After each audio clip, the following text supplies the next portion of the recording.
Please stop pushing. I can't take this anymore. The concert venue is packed tight. A man behind me keeps pressing into my backside. I'm wearing a mini skirt today with a thong underneath, and it only makes the situation worse. He lifts my skirt and presses himself against my hips. As the atmosphere heats up, someone in front of me slams into me, and I stumble back a step. My body stiffens as I feel like something just slid inside me. My name was Mandy Cox, and I was a diehard fangirl. I wanted a celebrity to notice me, so I dressed for attention. I wore heavy makeup and made sure nothing about me went unnoticed. My low-cut top revealed a wide stretch of skin, and my chest bounced with every step. I paired it with a mini skirt that barely covered my thighs and sexy white stockings which hugged my legs. But when I arrived, reality hit. The concert venue was packed so tightly I couldn't move, and the crowd swallowed me whole. The celebrity was never going to notice me. I craned my neck and shouted, "Darling, take me." I never imagined that line would draw the wrong kind of attention. Instead of the celebrity, it caught a filthy creep. After I shouted it, I became aware of a man behind me, repeatedly bumping into me. At first, I brushed it off. In a crowd that dense, accidental contact was easy to explain, but the feeling wouldn't go away. Something hard kept pressing against my butt from behind. I assumed I'd accidentally backed into his hand where it rested behind me, so I turned and offered a polite apology. "Sorry, I didn't mean to bump into you." He paused, then flashed a leering smile and said, "It's okay, I don't mind." When I turned back toward the stage, I felt him press against me again, more deliberate than before. I kept my attention on the celebrity on stage and shut him out. The man became increasingly brazen, pulling up my skirt and pressing close against my backside. I had only a thong on underneath, which left my butt exposed. I felt his touch directly against my skin and assumed it was his finger. Only then did I realize something was wrong.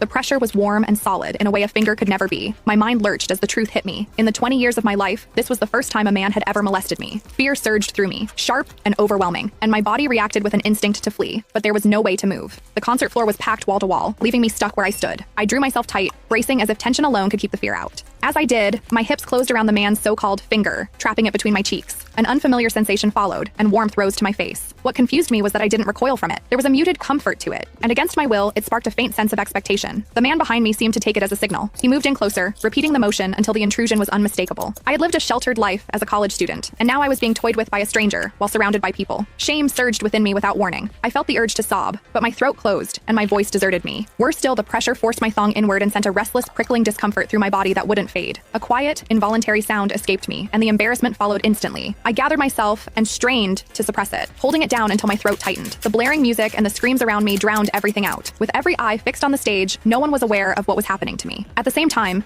the intensity continued to rise, touching something deep inside me. I bit down on my lip as cold sweat traced my spine. My awareness was tipping back and forth between humiliation and a pleasure I couldn't bring myself to name. I knew I couldn't take it anymore if it continued, so I turned sharply to face the man behind me. "Please stop pushing. I can't take this anymore." When I finished speaking, the man leaned toward me and whispered in my ear, "Is it exciting, the way I'm pushing against you?" The shame was overwhelming, and I was on the verge of crying. "I'm a virgin. I've never done that kind of thing. Please, let me go." He didn't stop. Instead, his gaze burned deeper as he seized my waist, the pressure growing stronger. "You're really a virgin? Then let me show you what it feels like to be a woman."